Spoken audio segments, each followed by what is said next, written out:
사실은 충만은 저와 또 이 노래를 부른 분의 간증인 것 같아요. 찬양 사역 20년 동안 했는데 사실은 아무도 정말 우리는 우리의 모든 걸 들여서 자비랑 20년 했는데 그렇죠. 아무도 알아주지 않았는데 한 번도 저희가 불평한 적이 없어요. 누가 알아주지 않았다고 한 번도 낙심한 적도 없는 것 같아요. 그게 우리가 정말 찬양하며 깊은 은혜를 가지고 해서 그랬던 거구나라는 또 깨달음도 얻었습니다. 네, 안녕하세요. 롬파리팔입니다. 네, 오늘 이 아름다운 날에 아름다운 찬양을 만드신 귀한 목사님 모셨습니다. 은혜, 충만, 감사 이런 찬양곡을 만드시고 또 나눠주고 계시는 우리 송경민 목사님 모셨습니다. 안녕하세요. 안녕하세요. 목사님 네. 잠깐 소개 좀 해주시죠. 네, 안녕하세요. 저는 작곡가로 살아가고 있는 손경민 목사라고 합니다. 반갑습니다. 네.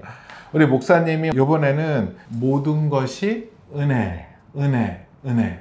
은혜 찬양 안에 항상 은혜 받았던 그 가사인 것 같아요. 모든 것이 은혜, 한 번에서 끝나지 않고 은혜, 은혜 세 번이 이렇게 나눠졌다라는 게 너무나도 좋아서 이 제목으로 이번에 새로운 책이 나왔습니다. 이 안에는 목사님의 그런 은혜의 사역과 하나님과 교제하면서 받았던 마음들 잘 들어가 있어서 저는 이거 보면서 마음이 따뜻해집니다. 왜 이렇게 따뜻할까요, 목사님?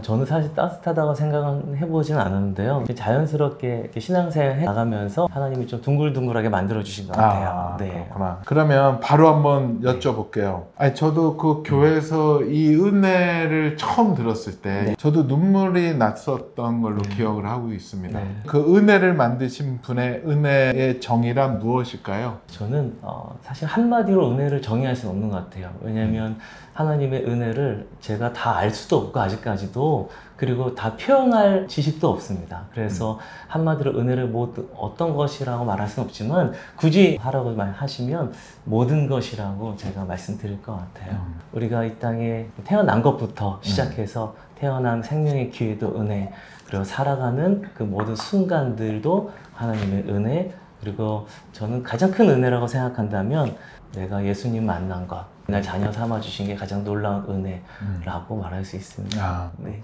저도 이제 뒤돌아보면 모든 것이 은혜라는 게 정말 맞는데 저한테 고난이 오고 어려움이 왔을 때 감사를 해야 되는데 이게 솔직히 쉽지가 않더라고요. 맞습니다. 고난이 막 밀려올 때 은혜라는 말조차 나오지 않을 때는 어떻게 하면 좋을 것 같으세요, 목사님?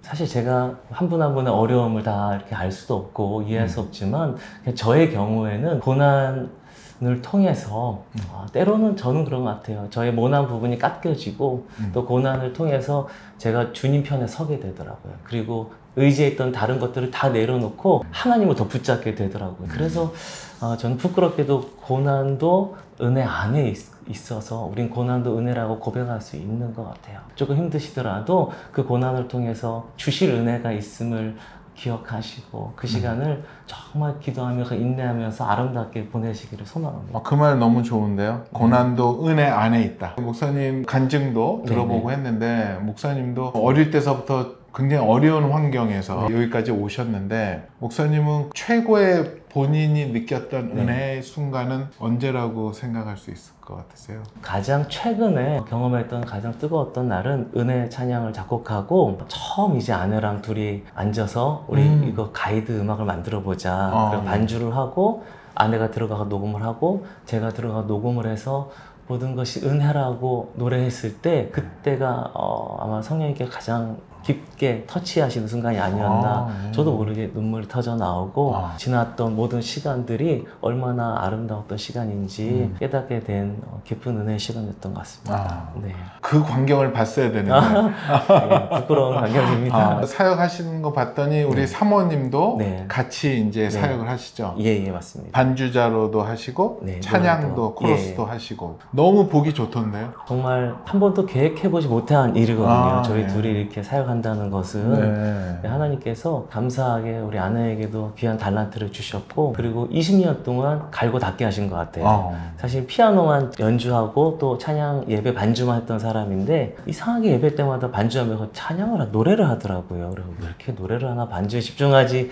라는 생각이 있었는데, 하나님 20년 동안 좀 훈련을 시켰던 것 같아요. 그래서 지금 같이 다닐 수 있게 되었습니다. 그렇게 해서 이 찬양곡을 발표를 하셨는데, 이 찬양곡이 목사님도 놀라셨을 거예요. 놀랐습니다. 이렇게 흘러가고 사람들의 입에서 또 이걸로 인해서 많은 분들이 다시 은혜를 찾게 되는 계기가 됐는데, 하나님이 왜 이 은혜 찬양에 기름 부어주시고 쓰시는 것 같으세요? 세상이 더 힘들어지고 그리고 또 어두워지는 것 같아요. 그래서 참 우리의 삶이 고단하게 느껴지는데, 코로나 시기를 통해서 모든 것이 멈췄을 때 하나님의 은혜는 멈추지 않고 있다고, 그리고 한 번도 우리가 은혜라는 바다를 떠난 적이 없다고 하나님이 알려주시기 위해서 이 찬양을 만들게 하신 것 같아요. 그리고 지금 무슨 일을 만나도 은혜 안에 있다고 우리 성도님들에게 소망을 주고 또 주님의 사랑을 알려주시는 것 같아요. 너 은혜 안에 있어 걱정하지 마, 이렇게 말씀하시려고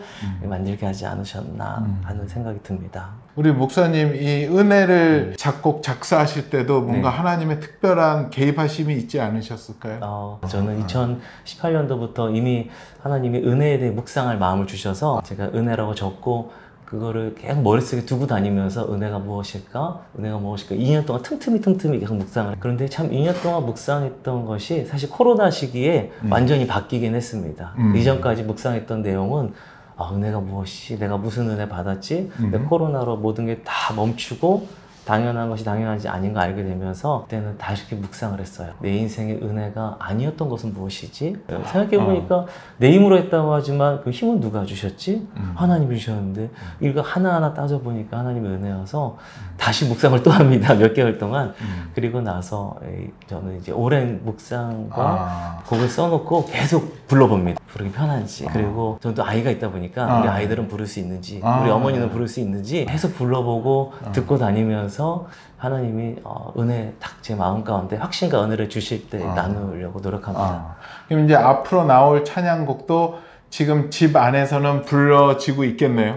예, 제 안에서 저의 스마트폰에 귀에 입가에는 이미 다 들려지고 불려지고 있는데요. 그렇구나. 한참 뒤에 나오지 않을까. 아직 발표되지는 않았지만 최근에 묵상하고 있는 그런 키워드나 말씀은 어떤 게 있으세요? 첫 번째는 은혜를 받은 자여라는 가브리엘 천사가 마리아에게 한 이야기가 누가복음 1장 23절인데요. 떠나지가 않더라고요. 그 말씀을 보는데 은혜를 받은 자여 평안할지어다. 주께가 너와 함께 하신다.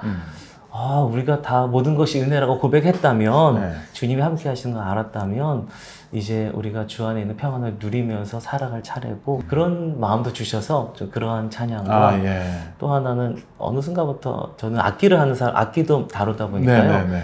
악기를 다룰 때마다 조율을 하는데 그 조율이라는 단어가 자꾸 머릿속에 돌아다닙니다. 하나님의 뜻에 우리의 인생의 길을 맞추는 것, 이런 것들에 대해서도 묵상하고요. 또 복음 위에서 사는 삶은 어떤 것인가 계속 좀 묵상을 하고 있습니다. 그렇구나. 아까 말씀드렸던 그 키워드도 꼭 묵상해 주시고. 우리 성령님. 성령님. 저는 요즘에 성령님이 너무 좋습니다. 네, 맞습니다. 저도 항상 집회하기 전에 꼭 하는 기도가 성령님, 성령 하나님, 이 시간 모든 걸 주님이 주관해 주시고 주님이 인도해 주세요. 기도합니다. 저도 더 깊이 묵상해 보겠습니다. 저는 목사님을 통해서 나올 그 성령님을 찬양하고 성령님의 임재를 구하는 기도가 기대됩니다. 우리 그 은혜 찬양에서 제목으로 사용한 모든 것이 은혜도 너무 좋고요. 그리고 한없는 은혜, 내 삶에 당연한 건 하나도 없었던 것을 모든 것이 은혜였어. 그때 간증을 봤더니 목사님은 항상 이 찬양곡을 낼 때 하나님이 그 단어를 검증하는 시기가 있었다라고 얘기 들었습니다. 제일 당연하게 생각했던 것이 사실은 가장 가까이 있던 사람이었던 것 같아요. 저는 이제 아내가 늘 옆에 있으니까 항상 도와주고 묵묵히 따라와줘서 아내가 함께 같이 이 길을 걷는 건 당연한 일이겠구나 했는데, 있는데 어느 날 제가 결혼하고 신혼 때 있었던 에피소드 짧게 말씀드리겠습니다. 저는 뭐 시골집에 늘 살고 있어서 거기 사는 것도 당연하였고 그리고 뭐 화장실도 좀 재래식이었는데 이용하는 것도 당연했는데 아내가 결혼하고 와서 처음으로 이제 그런 집과 화장실을 사용하면서 살아갑니다. 그런데 아이가 태어나고 이제 상황이 바뀌는 거예요. 몸조리를 집에서 하면서 이게 씻기는 것도 세숫대에 물 받아다가 집에 가서 씻겨야 되고 근데 아내가 그게 힘들었나 봐요. 근데 저한테 말은 안 했지만 어느 날 저에게 그러는 거예요. 국민 임대 아파트 우리 청약했어. 뭔지 몰랐거든요. 결과를 보러 갔는데 떨어졌습니다. 근데 제가 아내가 우는 걸 처음 봤어요. 교회에서 만나서 누구보다도 강해 보이고 신실해 보이는 아내가 처음 우는 걸 보고 제가 나와 함께 이곳에서 살아가는 것 정말 가난하게 사역하며 살아가는 것이 나에겐 당연하게 느껴졌는데 당연한 거 아니었구나. 사실은 그 일을 통해서도 이 가사를 좀 생각하게 되었습니다. 특별히 우리 목사님의 이 가사는 보통 목사님들이 30분, 40분 설교를 하시는데 네. 목사님은 그냥 그걸 압축해서 네. 몇 소절로 만든 제일 짧은 설교문이 아닌가 생각이 듭니다. 사실은 제가 가사를 묵상할 때에 어떤 한 문장을 만들기 위해서 사실 저는 굉장히 많은 글이 밑에 숨어 있습니다. 그거를 어떻게 잘 함축해서 전달할 수 있을까를 좀 오래 고민하는 편이기도 합니다. 그러니까 이게 하나의 한편의 설교고 찬양 곡조가 붙여서 선포될 때 사람들이 알 수 없는 눈물을 흘리게 되고 감동을 느끼고 하나님을 바라보게 하고 저는 그게 너무 좋은 것 같아요. 저도 너무 감사합니다. 그리고 그 마음이 이제 함축됐던 게 이 책으로 나왔습니다. 이 책 안에 목사님의 맞습니다. 그 평소에 하나님을 사랑하는 마음, 감사하는 마음, 또 하나님을 향한 그 마음이 오롯이 있어서 목사님 이 책을 이제 준비하시면서 쉽진 않았지만 어떠한 마음이 드시면서 이렇게 하셨어요? 하나님이 제게 주셨던 그런 은혜 간증 메시지들을 잘 담아서 내가 받은 것 이상의 은혜가 흘러갔으면 좋겠다라는 생각을 가지고 오랫동안 좀 묵상하면서 기도 많이 하면서 쓰게 되었습니다. 저는 또 좋아하는 찬양이 목사님 찬양 중에 충만 가사 중에 무명이어도 공허하지 않는 것은 예수 안에 난 만족함이라. 여기에도 또 사연이 있지 않습니까? 사실은 충만의 처음 시작은 저희가 이제 말씀 보다가 사도행전 16장 25절 26절 바울과 실라가 이제 감옥에 갇히게 되는 그걸 통해서 했는데요. 그때부터 이제 충만한 사람이 어떤 사람인가를 계속해서 묵상을 해본 거예요. 근데 처음에 눈에 띈 게 이제 바울은 아무도 알아주지 않았는데도 바울이 하나도 자기의 신세를 한탄하거나 그런 거 없이 하는 거 보면서 충만한 사람은 아무도 알아주지 않아도 그런 것이구나 그런 생각으로 사실은 처음에는 글을 썼어요. 그런데 그 글이 저와 또 이 노래를 부른 분의 간증인 것 같아요. 찬양 사역 20년 동안 했는데 사실은 아무도 정말 우리는 우리의 모든 걸 들여서 자비량 20년 했는데 아무도 알아주지 않았는데 한 번도 저희가 불평한 적이 없어요. 누가 알아주지 않았다고 한 번도 낙심한 적도 없는 것 같아요. 그게 우리가 정말 찬양 안에서 깊은 은혜를 가지고 해서 그랬던 거구나라는 또 깨달음도 얻었습니다. 이 가사에 보면 가장 은혜가 되는 게 난 예수로 충만하네. 영원한 왕 내 안에 살아 계시네. 이 가사를 보면서 저 안에 그 충만함, 예수님의 그런 자리가 좁았었는데 이 찬양을 하면서 가득 차는 듯한 그 감동을 느꼈습니다. 아멘. 하나님이 3번 고백하게 하셨거든요. 나중에 제가 자꾸 생각하게 보게 되었어요. 내가 왜 3번을 고백했을까? 제 의지로 한 게 아니라 하나님이 그렇게 고백하게 하신 것 같아요. 그래서 더 확신 있게 우리 안에 하나님이 계신 것과 그분으로 충만하는 것이 얼마나 중요한 일인지 또 결단하게 하시려고 이렇게 3번 고백하게 하지 않으셨나. 그리고 또 이제 이 찬양을 참 위로를 많이 받는 분들을 이렇게 봤더니 다가오지도 않은 걱정 근심을 먼저 땡겨서 하는 분들이 우리 목사님의 찬양을 들으면서 굉장히 위로받고 회복되는 걸 봤는데요. 그렇게 걱정과 근심에 묶여있는 분들에게 목사님이 주시고 싶은 메시지가 있으시다면? 두려움으로 마음을 채우면 그냥 스치는 낙엽 소리에도 두려운 것 같아요. 그런데 우리가 우리 마음을 무엇으로 채우는가가 되게 중요한 것 같아요. 그래서 생명 대신 예수님으로 내 마음을 채우면 걱정이 못 들어오는 걸 경험했습니다. 두려움이 못 들어오더라고요. 그게 충만인 것 같아요. 만약에 지금 내일이 두렵고 근심이 온다면 오늘 당장 예수님으로 충만하기 위해서 기도하고 말씀 보고 우리 결단했으면 좋겠습니다. 그러면 어느 순간 두려움은 예수님을 가득 차면 당연히 떠나가고 염려 당연히 떠나갈 줄 믿습니다. 아멘, 아멘. 그렇다면 목사님, 네.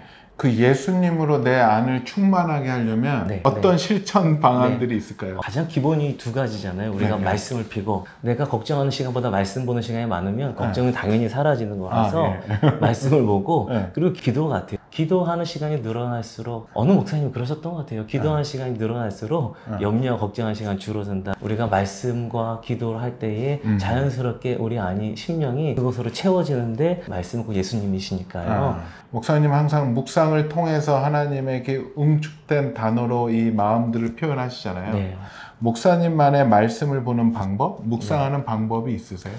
저는 이성적으로 예를 들어 말씀을 봤을 때 당연히 그대로 믿지만 아까도 말씀드렸던 그 사도행전 16장 25절 26절에 바울과 실라가 매맞고 감옥에 갇혔습니다. 그리고 묶였어요. 근데 억울하게 매맞고 묶여있고 깊은 옥이라고 성경에 표현되어 있어서 언제 나갈지도 모르는 거예요. 근데 그걸 그냥 지나가지 않고 생각을 해봅니다. 내가 바울과 실라인데 매맞고 묶였다면 나는 여기서 뭘 할 수 있을까? 막연하게 울고 있거나 두려워 떨고 있거나 했을 것 같아요. 전 그럴 것 같은데 근데 바울과 실라는 어떻게 매맞고 바로 찬양하고 기도했지? 그거를 자꾸 묵상을 해봅니다. 계속 사실적으로 묵상할 때 주시는 하나님의 마음이 좀 있는 것 같아요. 네. 그리고 기도는 어떻게 하세요? 저는 기도는 처음에는 기도 제목을 제가 이제 아이패드에 쭉 다 적어놨습니다. 그리고 그 기도 순서대로 오전 시간에 이제 기도를 쭉 했었는데요. 예. 최근에는 이제 그 기도 순서는 어느 정도 외워져서 이제 그냥 무릎 꿇고 그냥 기도하면 하나님이 기도할 내용들을 생각나게 해주시는 것 같아요. 기도하기로 결단하고 앉아있으면 조금 방해도 많지만 기도할 내용들을 성령께서 이끌어 주시는 것 같아요. 그리고 최근에는 운전하면서 이제 이렇게 우리가 무릎 꿇고 눈 감고 기도할 때도 많지만 저는 운전하는 시간이 너무 많다 보니 사역을 다니면 너무 멀리 가니까요. 그렇죠, 그렇죠. 운전하면서도 이제 속으로 그냥 이런 기도도 하나님 이제 사역 갑니다. 오늘도 제 마음 지켜주시고 이런 분들이 있을 것 같은데 축사해 주세요. 이렇게 혼잣말로 기도도 하기도 합니다. 예. 그리고 목사님 간증을 들어보면서 또 요즘 현대인들이 가장 어려워하는 주제 중에 하나가 재정 관련인 것 같아요. 목사님도 봤더니 정말로 어렵게 어떻게 이 정도까지 할 정도로 그 생활을 하고 어릴 때서부터도 온갖 아르바이트 다 하시고 또 돈도 사기도 당하고 뜯기기도 하시고 그런 분들을 위한 선배로서 조언을 하자면? 저는 가난이라는 것을 그리고 재정이 없다는 것을 일단은 불행이라고 생각을 안 했던 것 같아요. 그리고 그것이 뭐 재정 자체를 고난이라고 생각을 안 하고 자족하는 것을 배웠던 것 같아요. 어릴 때부터 없으면 그 없는 가운데서 감사하는 법. 그것을 사실은 제가 뭐 터득한 게 아니라 어머니가 먼저 그렇게 사셨다 보니까 자연스럽게 이어받은 것 같아요. 내가 뭐 얼마가 있으면 그것으로 감사하고 또 헌금하고 만족하는 그 자족하는 것. 네, 그 자족하는 걸 배웠기 때문에 그 있는 것에 항상 부족하지 않다고 그냥 생각했던 것 같아요. 생일 때 어머니가 사실 케이크 있는 생일 파티를 제가 뭐 중고등부 시절까지 거의 한 번 해봤을까요? 제 기억이 딱 한 번밖에 없는 것 같아요. 근데 항상 어머니가 고기를 해주셨는데 고기도 그냥 가장 싼 우리 그때는 쫄대기라고 해야 되나요? 그 부분으로 제육볶음을 해주셨는데 그게 저는 세상에 제일 맛있는 제육볶음이었고 내가 더 맛있는 스테이크가 먹고 싶다 이런 생각을 안 했어요. 그냥 왜냐면 어머니가 그것으로 행복하고 하신 것 저도 봤고 저도 그냥 그걸 이어받았고 그런 게 훈련이 어릴 때부터 됐던 것 같아요. 내게 주셨던 걸로 자족하는 것. 다른 사람 보면서 부러워하는 그런 거를 안 배웠고 그냥 내게 주신 걸로 감사하고 자족하는 걸 배우게 하신 거. 저도 그걸 습득해서 그런지 자연스럽게 그렇게 살았던 것 같아요. 신혼 초기에 아내랑 저희가 일주일에 10,000원 쓰기 운동을 했어요. 왜냐면 자비랑 사역을 하고 또 이렇게 뭐 다른 학생이었기 때문에 어떤 뭐 돈이 나올 게 없어서 근데 둘이 그 시절을 불행이라고 여기지 않고 있어요. 저희 그 시절에 되게 재밌게 웃으면서 얘기해요. 와, 그 시대 우리 고기 진짜 저렴한 고기 사서 일주일에 나눠 먹었던 얘기하고 그런 얘기하면 오히려 좀 아름다운 추억으로 남아서 그래도 너무 힘드시겠지만 우리 비교하지 말고 사실은 비교하면 한도 끝도 없는 것 같아요. 자유가 없어지는 것 같아요. 내게 주신 것 이것으로부터 감사하기를 시작하고 자족하다 보면 하나님이 어느 순간 이렇게 돼 있나 이렇게 하는 경험을 주시지 않을까 아멘, 저는 그런 아멘. 생각을 해봅니다. 아멘. 좋은 어머니. 책에도 그 내용 나오나요? 네. 뭐 어디 갔다 오시는데 누군가가 어린아이가 나한테 전도를 했는데 네. 봤더니 예, 그 얘기도 잠깐 해주시죠. 네. 저희 어머니가 이제 네. 나중에는 신학을 하시고 목회하시다가 은퇴하셨어요. 네. 개척하셔서 15년간 지하실에서 목회하시다가 은퇴하시고 지금은 저희 집 위층에 살고 계시면서 네, 네. 아이들 데리고 매일 이제 예배 드리시고 가정 예배 드리고요. 저희는 늘 나가 있으니까 어. 애들 데리고 토요일 하고 일요일 전도를 해요. 주변 전도를 하는데 3명 데리고 손자 손녀. 네, 어릴 땐 저 데리고 대전역에 전도하셨거든요. 예. 지금은 아이들 데리고 전도하는데 네. 제가 이제 미용실에 머리를 자르고 나왔는데 어떤 애가 예수 믿으세요 하고 전도지를 줬는데 저희 아들이더라고요. 조금 감동적이고 짠하고 좀 부끄러웠던 사건이 하나 있는데 딸아이가 자고 있는 방에 들어가서 딸아이의 조그마한 가방이 있는 거예요. 에이, 뭐 갖고 다니나 하고 열었더니 전도지가 있는 거예요. 그래서 할렐루야. 나도 전도지를 안 갖고 다니는데 아. 제가 막 너무 부끄럽고 또 너무 예쁘고 그런 대견스러운 마음이 지금 들었던 그러면 것. 자녀가 아들. 아들 2명에 딸 1명입니다. 딸 한 명. 네, 아이고. 중학생, 초등학생인데. 그렇구나. 네. 너무 이쁘다. 예. 진짜 제가 우리 아들, 딸 보면서 정말 반성도 하고 또 힘도 얻습니다. 네. 아이고 참. 또 지금은 중보자겠네요. 정말 제가 집에 나가면 아이들이 기도해 준대요. 어머니랑 같이. 그래서 예. 제가 힘들 때마다 정말 힘을 얻는 것 같아요. 예, 이제 믿음의 가문으로 멋있습니다. 찬양 가사나 이렇게 말씀하시는 걸 보면 참 하나님을 경외하시는 우리 목사님이라는 게 느낌이 많이 받습니다. 목사님만의 경외하는 법, 네. 하나님을 어떻게 목사님은 경외하세요? 제가 이 찬양할 때나 예배할 때나 이 곡을 만들 때나 부끄럽지 않게 하려고 노력합니다. 예배할 때도 최대한 하나님의 영광을 드러내기 위해서 하나님께 영광 돌리는 박수나 그런 것들을 제 나름대로 좀 생각을 하고 있고요. 생활 가운데서 하나님을 계속 의식하면서 우리 나의 왕인 것을 계속 잊지 않으려고 노력하고 있는 것이 그냥 저희 소박한 방법인 것 같습니다. 비슷한 얘기일 수 있지만 목사님만의 주님과 친밀하게 보내는 법? 친밀하게 어떻게 지내세요? 주님과는?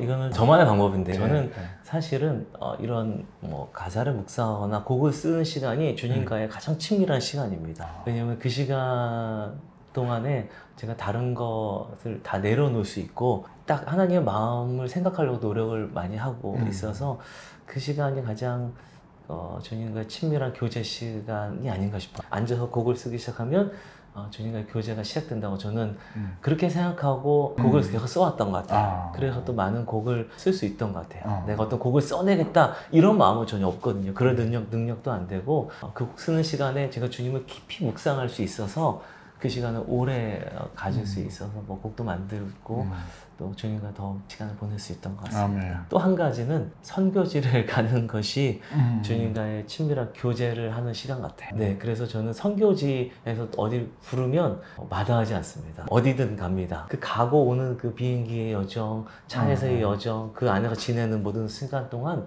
다른 생각을 안 하게 되더라고요. 오히려 더 깊이 말씀도 볼 수 있고 기도할 수 있어서 선교지를 가는 것이 또 저의 이런 거 선교지 갈 때나 그 곡 작업할 때는 그때 이제 묵상을 하면서 계속 주님과 주고받고 이건 왜 그런가요? 이거에 대해서는 어떻게 생각해요? 뭐 이렇게 여쭤보고 뭐 이런 거 작업들이 좀 있는 건가요? 네, 겸손히 기도할 때도 있지만 그냥 여쭤볼 때도 있어요. 저 사람 어떡합니까?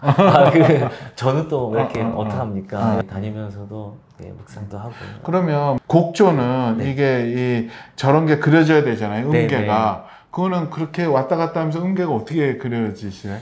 처음에는 떠오르는 멜로디가 있으면 모든 작곡가들이 비슷한데요. 이제 녹음을 해놓고, 그 기록을 많이 해놓고 돌아와서 이제 건반 앞에 앉아서 틀어놓고 이제 적고, 그 적은 작은 모티브거든요. 그 작은 모티브를 가지고 가사에 맞춰서 음을 붙이기 시작합니다.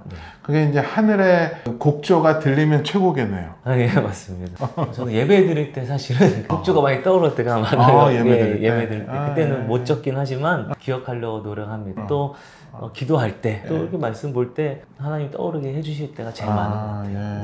네. 새롭게 나올 음반이 기대가 되는데요, 목사님. 네. 언제 나옵니까? 저는 이미 녹음도 다 하고 하나님의 타이밍을 보고 계시는 건가요? 예, 근데 정말 제가 늘 겪는 일인데요. 이 고백이 나의 고백인가? 이 고백이 정말 문제가 없는지, 또 나는 그렇게 살고 있는지, 그리고 정말 내가 나에게 먼저 은혜가 되는지 계속 좀 듣고 다니고 있습니다. 그래서 또 하나님 정말 은혜를 주시면 그때 이제 나누도록 하겠습니다. 여기 책 안에 이런 내용이 있는데요. 네.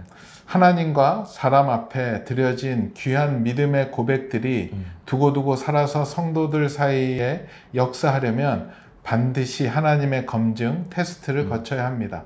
그런데 그 과정이 절대로 만만치 않습니다. 평범한 신자들보다도 훨씬 혹독한 연단을 거쳐야 합니다. 그래야 그 사역자가 만들거나 부른 노래가 단순히 예술 작품이 아니라 영혼을 변화시키고 심령을 울리는 노래가 되기 때문입니다.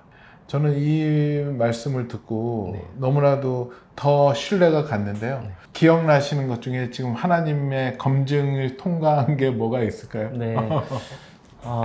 그래도 충만이라는 찬양과 감사란 찬양이 이제 다 스쳐 지나갑니다. 충만 찬양을 만들 때에 제가 이제 말씀을 묵상하면서 다 만들었지만 하나님이 정말 난 예수로 충만하는 고백이 진짜 저의 고백인지 한번 보셨던 것 같아요. 한 사건을 통해서 이렇게 하나님이 가장 가까운 분을 통해서 저의 이제 가진 것들이 다 많이 대부분의 것이 사라지게 됐는데 그 없는 살림에? 네, 좀 좋아지려고 하는 시절에 그때 이제 제가 사람과의 어떤 끈과 그리고 제가 조금씩 물질이 조금씩 예전보다 모아지면서 갖고 있던 그런 물질에 약간 의지하는 마음과 그런 것들이 이제 다 끊어진 거죠. 다 끊어지면서 정말 아무것도 없는데도 하나님 한 분만 있는데도 난 예수로 충만하다고 고백할 수 있는지 보셨던 것 같아요. 그 검증하라는 단어가 하면은 충만이라는 곡과 또 감사라는 곡도 생각납니다. 그 검증이 들어온다라고 요즘은 이제 느끼시겠어요? 이제는 한 글자 쓰는 게 사실은 조금 두려운 면이 있습니다. 그렇죠. 내가 예를 고난이 유익입니다. 그럼 정말 내가 그걸 살아내야 하는데 그래서 한 글자 한 글자를 되게 신중하게 쓰는 것 같습니다. 검증을 더 잘 받으시기 바랍니다. 네. 기도해 주시기 바랍니다. 네. 검증 받으실수록 그 찬양이 나왔을 때 더 많은 사람들한테 들어오는 것 같아요. 목사님도 기도를 많이 하실 텐데 그러면 기도를 할 때 이제 응답을 받아야 되잖아요. 목사님은 그 분별을 어떻게 좀 하세요? 분별하는 방법은 이것이 정말 이게 나에게 유익한 건가 아니면 하나님 편에서 유익하신 것인가 그거를 가장 먼저 보는 것 같아요. 이게 내 꿈을 이루는 건가 하나님 꿈 이루는 건가 그것을 가장 먼저 보고 내가 이 일을 통해서 나의 주변 어떤 하나님이 맺게 하신 관계들에 대해서도 어떻게 더 좋은 일인 건가 또 나만 좋은 건가 그런 것들을 많이 좀 보는 것 같습니다. 목사님이 하나님과 동행하면서 가장 목사님만의 멋진 순종이 어떤 게 있었을까요? 지금 돌이켜보면 작곡하게 된 것이 사실은 인생 최대의 모험이었던 것 같아요. 하나님이 정말 30살에 29살이죠 정확히 그때 사인을 주신 거예요. 그때까지 제가 작곡을 해본 적도 없고 음악 전공자도 아니고 드럼을 전공했습니다. 제가 드럼을? 음을 다루는 악기가 아니어서 그렇죠. 그런데 하나님이 너무 여러 가지로 사인을 주시는 거예요. 먼저 이제 선교제가 사인을 주시고 아는 사람들의 입술을 통해 사인을 주시고 또 제 마음 가운데도 사인을 주셔서 제가 작곡하기로 순종을 하고 그 당시에 드럼도 다 내려놓고 하던 일을 다 내려놓고 새롭게 작곡 공부했던 그 시간이 지금 15년 지나 보니까 가장 멋진 순종이었다. 사람들이 보면 다 무모하다고 했을 텐데 그랬던 것 같습니다. 아까 그 요즘에 계속 묵상하는 단어 중에 조율이 있었다는데 거기 순종일 텐데 이 순종도 나중에 스토리에 들어가면 좋겠네요. 목사님의 최고의 순종. 네, 맞습니다. 그래서 조율의 후렴구가 주님 나의 삶을 주님께 드립니다. 결국은 조율된 사람이 할 수 있는 말이 순종과 그리고 하나님께 내 삶을 드리는 것 같습니다. 하나님이 만약 목사님 앞에 나타나셔서 너는 누구냐? 너의 정체를 밝혀라 라고 질문하신다면 하나님한테는 좀 뻔뻔할 수 있지만 하나님이 인간의 몸으로 오셔서 죽기까지 사랑한 자녀입니다. 이렇게 말하고 싶습니다. 아멘, 아멘. 자녀. 그리고 이제 주님이 그 대답에 만족하셔서 그러면 내가 너에게 무엇을 해줄까? 네. 라고 하신다면 네. 초심 잃지 않고 주님 사랑하며 네. 전하게 해주세요. 아, 네. 아멘, 아멘. 아멘. 뭐 더 큰 거 무슨 작곡의 능력, 위대한 곡을 달라고 기도 안 하시고요? 한 번 해본 적이 없습니다. 지금 주신 것이 너무 제게 넘치고 그냥 사람들은 더 위대하고 더 좋고 그쵸. 다시 한번 뭐 이런 곡을 바라실 텐데 저는 그런 욕심은 없습니다. 없고 제가 그 써놓은 곡대로만 잘 살았으면 좋겠어요. 네, 그게 더 어려운 것 같습니다. 저는 사실은 예전에는 이제 지금 계속 찬양하러 다니면서 하나님 좀 더 좋은 음악성도 주세요. 그런 이야기도 많이 그렇죠. 기도도 많이 했습니다. 그런데 지금 돌아보니까 오히려 부족해서 하나님을 더 찾게 되더라고요. 그로 인해서 초심도 지킬 수 있고 주신 걸 잘 지키며 살려고 내 노력하고 있습니다. 아멘. 이 책 모든 것이 은혜, 은혜, 은혜. 이 책을 읽으신 분들이 꼭 이것만은 마음에 가져가셨으면 좋겠다라고 하는 부분은 어떤 영역이 있을까요? 네, 이 책을 읽으시고 나의 삶도 참 굴곡 많은데 결국은 은혜 안에 있었구나. 내가 은혜를 받지 못한 것이 아니라 하나님이 은혜를 많이 주셨는데 내가 발견하지 못했던 게 많았구나라고 생각했으면 좋겠어요. 그리고 하나님은 여전히 오늘도 나에게 은혜를 베푸시고 계시구나 이렇게 아셨으면 좋겠습니다. 아멘. 네. 요즘에 집회 가셔서 이제 말씀을 나누실 텐데 찬양도 하시고 요즘에 어떤 메시지를 나누고 계세요? 요즘에 제가 처음 꼭 하는 인사가 있습니다. 시편 31편 19절 말씀에 인생 중에 쌓아두신 은혜가 있다고 하거든요. 우리 성도님들한테 성도님들 주님을 경외하고 계시다면 쌓아두신 은혜가 있습니다. 우리가 살아가는 모든 순간에 하나님은 은혜를 쌓아두시고 베푸시려고 기다리고 계신 거예요. 아멘. 그래서 우리는 그 은혜를 받기 위한 받을 수 있는 그릇이 돼야 되고 받을 수 있는 상태가 돼야 되고 누릴 수 있는 사람이 돼야 되는 것 같습니다. 그래서 요즘은 여러분 은혜가 예비되어 있고 지금도 멈추지 않고 있고 쌓아져 있으니까 기대하고 하나님을 바라보자는 말씀들을 많이 드리고 있습니다. 저는 이 말씀을 저도 너무 좋아하는 게 힘들 때마다 꺼내보는 저의 그 말씀입니다. 요즘에 좀 은혜가 떨어진 것 같고 뭔가 좀 일이 안 풀릴 때 항상 이 말씀을 보면 하나님의 그 쌓아두신 은혜를 하나님 지금 주세요. 막 적금 타듯이 이렇게 막 받는 그 은혜가 되는 참 말씀인데요. 그 말씀으로. 마지막으로 한 가지 여쭤보고 마칠게요. 목사님이 생각하시는 가장 큰 가치?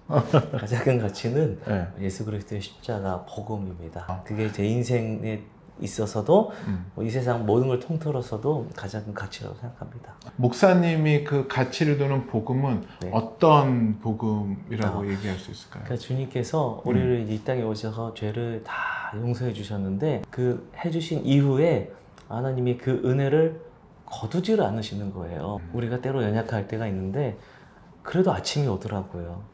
저는 그게 당연하게 느껴지지 않고 어느 날은 내가 참 부끄러운 일이 많고 부족할 때도 많은데 계속 매일매일 기회를 주시고 주님의 십자가 복음은 멈추지 않고 끊이지 않고 계속 기회를 주시고 계속 날 붙잡아 주시고 나를 살려주신다라는 마음을 가져서 설명이 좀 부족하지만 아닙니다. 그거보다 얼마나 더 멋있게 설명할 수 있겠습니까? 결국 이 찬양도 이 책도 결국 궁극적인 건 그 복음을 향해서 맞습니다. 달려가는 거니까. 오직 십자가 은혜를 나누기 위해서 책이 나온 것 같습니다. 아멘. 너무나도 귀한 시간 감사하고요. 감사합니다. 목사님 또 은혜를 사모하시는 우리 많은 구독자분들을 위해서 우리 은혜 작곡자로서 한마디 해주신다면. 우리의 삶은 은혜로 가득 차 있습니다. 그 이유는 시작부터 하나님이 은혜로 우리를 택하여 주시고 자녀 삼아 주시고 함께 하시기 때문에 우리의 삶이 은혜 안에 있음을 잊지만 않으셨으면 좋겠어요. 그리고 우리가 은혜 안에 있고 우리가 만나는 모든 순간에도 하나님의 이유가 있고 결국은 더 놀라운 은혜를 주시려고 하나님이 그렇게 이끌어가고 계심을 저는 잊지 않으셨으면 좋겠습니다. 우리의 삶의 모든 것이 은혜입니다. 아멘. 목사님 너무 감사하고요. 우리 또 은혜를 사모하는 분들을 위해서 기도해 주시고 마치겠습니다. 기도하겠습니다. 하나님 감사합니다. 오늘 이렇게 롬파리팔 우리 프로그램에 나와서 귀한 은혜를 나누게 하심을 감사합니다. 하나님 우리 구독자분들 한 분 한 분 하나님의 사랑하셔서 은혜로 생명의 기회를 주시고 이 땅에 보내주시고 자녀 삼아 주셨습니다. 그리고 하나님 지금도 은혜를 거두지 않으시고 여전히 새로운 날을 주시고 기회를 주시고 하나님께서 힘을 주시는 줄 믿습니다. 특별히 하나님 어려움이 다가올 때에 염려가 다가올 때에 두려움이 다가올 때에 하나님 그때 주저앉거나 좌로나 우로나 치우치는 것이 아니라 주님 말씀과 기도와 찬양 우리 예수님의 영으로 충만케 하시고 그로 인해서 그 길 믿음으로 버텨내고 걸어가게 하여 주옵소서. 특별히 하나님 쌓아두신 은혜가 있음을 잊지 않고 하나님 그 은혜 사모하면서 그 은혜 받을 줄 믿고 믿음으로 오늘 하루하루 걸어가게 하여 주시옵소서. 우리에게 은혜를 주시고 은혜로 삶을 채워주시는 거룩하신 예수님 이름으로 기도합니다. 아멘.